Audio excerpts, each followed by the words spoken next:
레이강 여러분 안녕하세요. 염소입니다. 오늘은 이재명 대선 후보를 강력 지지하는 사실상 감리교 남선교회를 장악한 세력에 대해서 이야기를 해보고자 합니다. 자, 먼저 2017년 3월 14일 유력 대선 후보인 이재명 후보께서 대통령에 당선되면 한국교회가 가장 우려하는 차별금지법을 제정하겠다라고 밝혔습니다. 공공기관, 즉 관공서이죠. 공무원이죠. 거기에는 놀랍게도 동성애자 30% 이상 배정을 약속, 그러니까 동성애자 30% 이상 공무원으로 의무 채용을 시키겠다라는 것을 약속을 했어요. 그리고 학교에서 동성애를 옹호, 조장하는 성평등 교육을 하겠다는 발언도 했습니다. 그런데 이 논란이 확산이 되자 말실수였다라고 해명했지만 차별금지법에 대해서는 사실 이재명 후보는 강력하게 진행하겠다라는 입장을 재차 밝혔습니다. 당시 서울 중구 서울시청에서 열린 세계 여성의 날 기념 제33회 한국여성대회 기념식 및 성평등 정책 토크에 참석해 미리 준비한 문건을 이재명 후보께서 보시면서 이런 이야기를 한 거죠. 공공기관이나 금융기관에 소위 성소수자가 30% 이상을 반드시 넘기도록, 그러니까 공공기관은 공무원을 말하는 거고 금융기관은 은행이죠. 공무원이나 은행 직원의 성소수자 TO를 30% 이상을 반드시 두겠다라는 발언을 하셨습니다.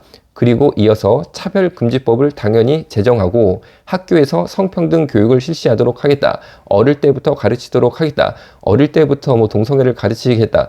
이런 뜻으로 제가 볼 때는 보여지는데 굉장히 이거는 올바르지 못하죠. 그런데 이어서 그러면 차별금지법 약속하시고? 라고 사회자가 질문을 했는데 여기에 대해서 이재명 후보께서는 차별금지법은 당연히 하고요. 라고 확답했습니다. 거기다 이런 말까지 했어요. 또 아시죠? 저는 말을 하면 지킨다는 걸, 저는 말을 하면 진짜 지킵니다! 라고 강조했다는 거죠. 즉 차별금지법 내가 확실하게 하겠다! 라고 말했다는 겁니다.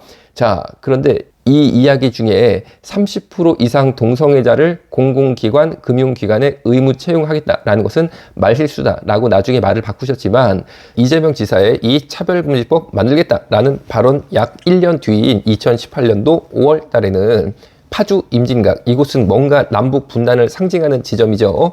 여기서 경기도 종교인 2,500명 이재명 후보 지지 선언, 즉 이재명 후보를 지지하는 선언이 있었는데 이재명은 남북한 평화와 상생의 시대를 이끌어갈 지도자라고 하면서 현수막을 딱 펴놓고, 그리고 이렇게 보시는 것처럼 스님들이랑 함께 기독교의 유력 장로님들, 특별히 감리교단 장로님들 중에 임원으로 활동하시는 분들이 대거 참석을 했습니다.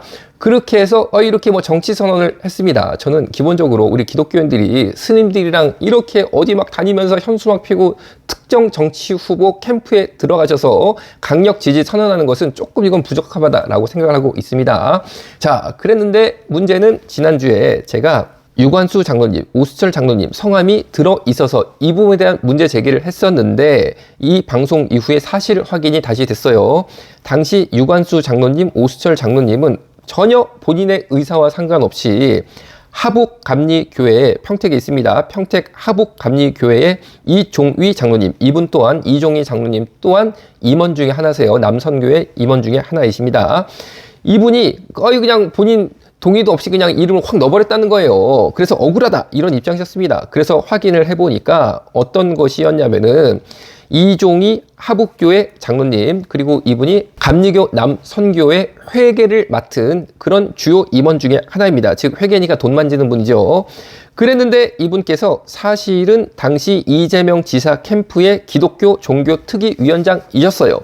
그리고 그뿐 아니라 민주당 평택갑 운영위원장까지도 하셨던 유력한 분입니다. 운영위원장은요, 보통 국회의원이 합니다. 그리고 해당 지역에 그 당의 국회의원이 없을 때는 보통 선거에 출마할 예정인 분이 이 자리를 맡으니까 결코 이 자리가 작지 않습니다.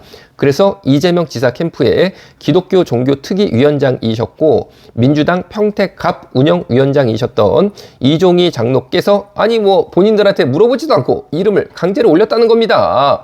그런데 이것이 정말 이렇게 뉴스화돼서 아직까지도 꼬리표처럼 계속 오수철 장로님, 유관수 장로님을 따라다니고 있다라는 거죠. 이종희 장로님의 하시는 일은 채권 추심업으로 알려져 있습니다. 이 채권 추심업도 보통 사람들이 하는 건 아닌 것 같아요. 제가 볼 때는 이 채권 추심이라는 게 우리가 영화에서라든지 뭐 드라마 보면 보통 이게 참 그런 일이 아니잖아요. 이 장로님이 그 일을 하시는 걸로 알려져 있는데 이분께서 뭐 정치적인 뭐 일을 많이 하신 거죠. 사실상 보면은 지역에서 그랬는데 정말 뭐 이렇게 친분이 있는 장로님들 이름을 싹 다 이재명 지지 선언에 확 올려버렸다. 그리고 스님들 이름이랑 같이 싹 올려서 정말 제가 볼 때는 감리교 내에 엄청난 피해를 주신 걸로 보여지고 있습니다. 자, 이분이랑 통화한 내용을 들려드리면 이분이 더 안타까운 사실은 본인이 남의 이름을 함부로 사용했던 것에 대해서 전혀 미안한 감이나 죄책감이 없다. 아니 뭐 어떠냐 뭐 이런 입장입니다. 나는 선의로 했다. 아니 그게 어떻게 선입니까? 남의 이름을 함부로 쓰는 게 어떻게 선의입니까? 그것 때문에 정말 유관수 장로님, 오수철 장로님은 평생 씻지 못할 꼬리표를 달고 사시는데 여러분 이 시대의 진보 정치의 슬로건이 뭐냐면 과정은 공정하게 결과는 정의롭게입니다. 즉 공정과 정의를 기치로 들고 있는데 여러분 남의 이름 이렇게 정치적인 이유로 함부로 팍팍팍 쓰면요 이것이 과연 공정하고 정의로운 겁니까? 제가 볼 땐 전혀 그렇지 않습니다. 어떻게 공정과 정의를 앞세우는 진보 정치 측에서 이런 일을 벌일 수 있는지 저는 정말 가슴이 아프고 진정한 공평과 정의는 하나님으로부터만 나온다라는 것을 다시 한번 생각하게 됩니다. 자, 녹음 파일 들어보겠습니다. 저 신문에 옛날에 난 거는 예, 워낙 제가 뭐 유관수 장로나 오수철 장로님하고는 남성교회 활동도 하고 잘 아는 분이에요. 예, 그래서 제가 그 당시에 그 평택 갑 지역위원회 그 운영위원장을 했어요. 민주당 평택에. 아, 평택 갑 운영위원장이셨다고요? 네, 운영위원장을 했었고, 아, 말씀 그 죄송한데 교회는 평택 하복교회가 맞으신가요? 네, 마복교회 장로고, 예, 그래서 저는 그 이재명 지사 그때 예. 경선 때에 이제 이재명 지사를 좀 도와줬어요. 캠프의 그 역할을 맡으셨나요?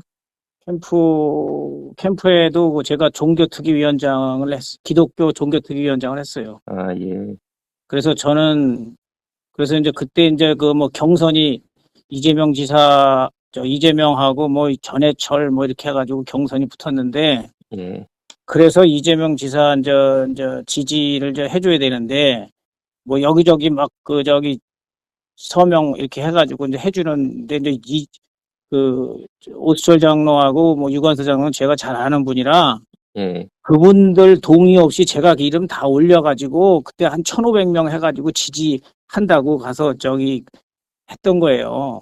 장로님, 그러면은 남의 이름 그렇게 막 쓰신 거 문제 없어요? 아니 그거는 선의적으로 내가 쓴 거지 그건 다른 건 없어요. 그 선의가 아니라 악이죠. 남의 이름을 그렇게 쓰면요. 그 평생 따라다니는 건데. 예, 들어보셨던 것처럼 정말 진보 정치의 민낯이라고 할까요? 너무 가슴 아픕니다. 자, 어떻게 미안하다, 죄송하다 이런 말 조금도 없고 아니 뭐 어떠냐 내가 그냥 뭐 좋은 뜻으로 했다. 아니 그게 뭐가 좋은 뜻입니까? 그분들이 말하는 선이랑 우리가 생각하는 선이랑 개념 자체가 틀린 것 같아요. 자, 오늘 여기서 마치겠습니다. 여러분 이름도 여러분 모르는 사이에 쓰일지 모르니까 잘 한번 눈 뜨고 보시기를 부탁을 드리겠습니다. 오늘 여기서 마치겠습니다. 감사합니다.